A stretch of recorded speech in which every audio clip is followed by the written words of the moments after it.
À l'âge remarquablement jeune de seulement 35 ans en 2024, Ibrahim Traoré est l'un des plus jeunes chefs d'État au monde. Pourtant, cela ne l'a pas empêché de s'engager résolument à améliorer le Burkina Faso. Il a déjà montré une détermination sans faille à surmonter les obstacles et à mettre en œuvre les changements qu'il juge essentiels pour le progrès du pays. Dans la vidéo d'aujourd'hui, nous allons explorer comment Ibrahim Traoré a déjà transformé le Burkina Faso grâce à ses nouveaux méga-projets. Le projet numéro 10 concerne le satellite BinaSat-1. En 2023, le Burkina Faso a marqué l'histoire en lançant son tout premier satellite artificiel, le BinaSat-1, dans le cadre du programme spatial africain. Ce nanosatellite, pesant seulement 10 kg, orbite à 500 km au-dessus de la surface terrestre. Sa mission principale est de recueillir des données cruciales dans divers domaines importants, tels que le climat, l'environnement, l'agriculture, la santé et la sécurité. Mais le BinaSat-1 est bien plus qu'un simple outil de collecte de données. C'est un symbole de la détermination du Burkina Faso à devenir un acteur majeur dans le monde de l'innovation et de la technologie spatiale,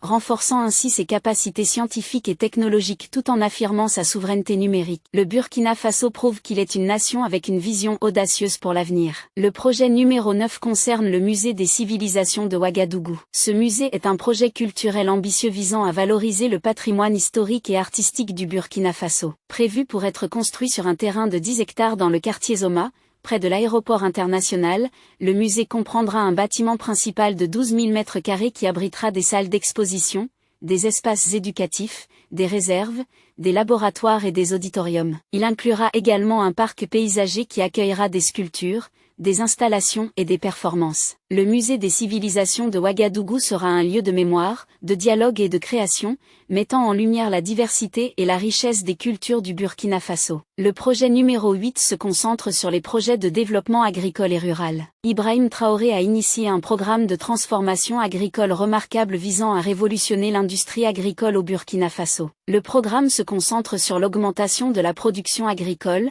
l'amélioration de la sécurité alimentaire et la création d'emplois dans le secteur. Il inclut la fourniture aux agriculteurs de semences améliorées et d'engrais, la formation et l'assistance technique, ainsi que l'amélioration de la commercialisation des produits agricoles. La conservation de l'eau et les systèmes d'irrigation sont également des priorités, avec la construction et la réhabilitation en cours des infrastructures d'irrigation et de collecte d'eau pour garantir une agriculture toute l'année. Le programme vise également à développer les zones rurales en construisant et en entretenant des routes rurales, en établissant des marchés et en construisant des installations de stockage. Ces efforts faciliteront le transport, réduiront les pertes post-récolte et connecteront les agriculteurs au marché. Cette initiative a reçu le soutien d'organisations internationales et d'institutions nationales, en faisant un projet phare pour l'industrie agricole du Burkina Faso. Le projet numéro 7 est le train à grande vitesse de Ouagadougou. Ce projet ferroviaire ambitieux vise à relier les capitales du Burkina Faso et de la Côte d'Ivoire sur une distance de 1150 km. Une fois terminé,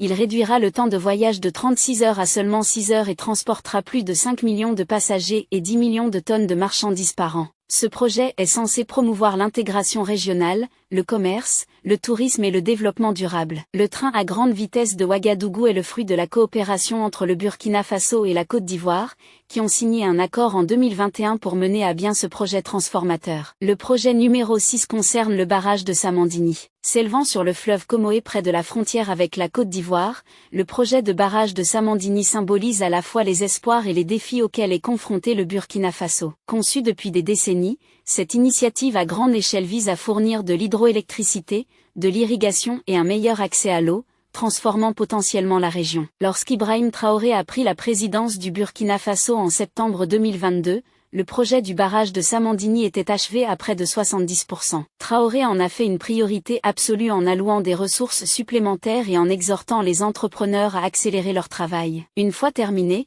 le barrage de Samandini permettra d'irriguer plus de 100 000 hectares de terre, augmentant ainsi considérablement la production agricole et améliorant la sécurité alimentaire. Il produira également de l'électricité, réduisant ainsi la dépendance du Burkina Faso à l'égard de l'énergie importée et fournira une source d'eau fiable. Ce projet d'infrastructure essentielle créera des opportunités d'emploi pour les habitants, en faisant l'une des principales priorités de l'administration de Traoré. Le projet numéro 5 est le parc solaire de Zagtuli. Depuis l'arrivée au pouvoir du président Traoré, les projets d'énergie renouvelable ont connu une forte augmentation, avec un accent particulier sur l'énergie solaire en raison de l'abondance de la lumière solaire dans le pays. Un succès notable est la centrale solaire de Zagtuli, qui dispose d'une capacité impressionnante de 33 MW. Le Burkina Faso explore également le potentiel des projets de biomasse et de biogaz qui utilisent les déchets agricoles pour la production d'énergie. Ces initiatives sont des étapes vers la réduction de la dépendance du pays aux combustibles fossiles, l'atténuation du changement climatique et la promotion d'une croissance économique durable. Le Burkina Faso s'engage à atteindre ses objectifs en matière d'énergie renouvelable et à ouvrir la voie à un avenir plus brillant et plus vert. Le projet numéro 4 concerne la modernisation de toutes les routes du pays. Bien que le Burkina Faso soit l'un des pays les plus pauvres d'Afrique, il fait des progrès remarquables en matière d'amélioration de son infrastructure routière. Ibrahim Traoré poursuit les efforts de ses prédécesseurs en investissant dans des projets de construction et de réhabilitation de routes. Ces initiatives visent à améliorer la qualité et la connectivité du réseau routier du pays en construisant de nouvelles routes, en élargissant celles existantes et en transformant les routes en gravier en surface pavée. L'importance des routes transfrontalières ne peut être sous-estimée, car elles facilitent le commerce régional et relient le Burkina Faso aux pays voisins. L'autoroute Ouagadougou-Gboza,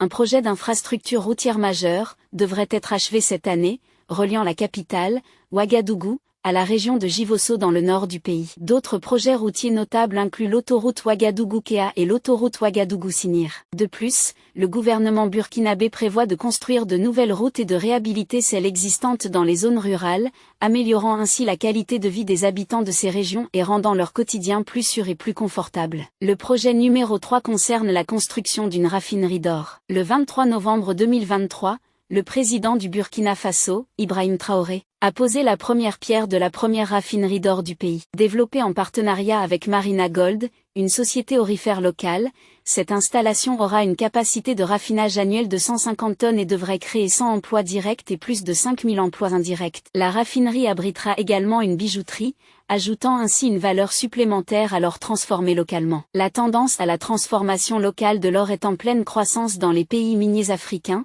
et le Burkina Faso rejoint des nations comme le Mali dans le développement de leur propre raffinerie. Le projet numéro 2 est la construction de l'aéroport de Ouagadougou. Le gouvernement du Burkina Faso, dirigé par le président Ibrahim Traoré, entreprend actuellement un projet majeur qui aura un impact significatif sur l'économie du pays, la construction d'un nouvel aéroport à Ouagadougou. Pour financer cet immense projet, l'administration de Traoré a obtenu des prêts totalisant 61 800 000 $ auprès de la Banque ouest-africaine de développement et de la Banque Ecobo. Ce projet devrait coûter plus de 420 millions de $ et devrait être achevé d'ici 2024. L'un des aspects les plus enthousiasmants de la construction de ce nouvel aéroport est qu'elle devrait générer plus de 5 000 nouveaux emplois pour la population du Burkina Faso. Une fois que le nouvel aéroport sera opérationnel, il facilitera grandement la circulation des personnes et des marchandises à l'intérieur et à l'extérieur du pays. Cela devrait à son tour attirer de nouvelles entreprises et des investissements, ce qui aura un impact positif sur l'économie dans son ensemble. Avec un bâtiment terminal capable d'accueillir jusqu'à 1 500 000 passagers par an, ce nouvel aéroport sera sans aucun doute un atout majeur pour le pays dans les années à venir. Le projet numéro 1 concerne le leadership et la vision de Traoré. En un peu plus d'1 an, Ibrahim Traoré a réalisé une série impressionnante d'initiatives pour améliorer le Burkina Faso. Son leadership a permis des progrès significatifs dans divers secteurs, notamment l'infrastructure, l'énergie, l'agriculture et la technologie. Cependant, l'une de ses priorités absolues reste la lutte contre le terrorisme dans le pays. La détermination de Traoré à s'attaquer à ce problème de front lui a valu le respect et l'admiration des dirigeants à travers l'Afrique. Son exemple est une source d'inspiration, démontrant qu'un leadership jeune et dynamique peut apporter des changements significatifs et faire de l'Afrique un endroit meilleur. Qu'en pensez-vous? Partagez vos réflexions avec nous dans les commentaires ci-dessous. Si vous avez apprécié cette vidéo informative, merci de lui donner un pouce en l'air et de vous abonner à notre chaîne pour en voir plus. Merci d'avoir regardé, et nous avons hâte de partager plus de vidéos passionnantes avec vous bientôt.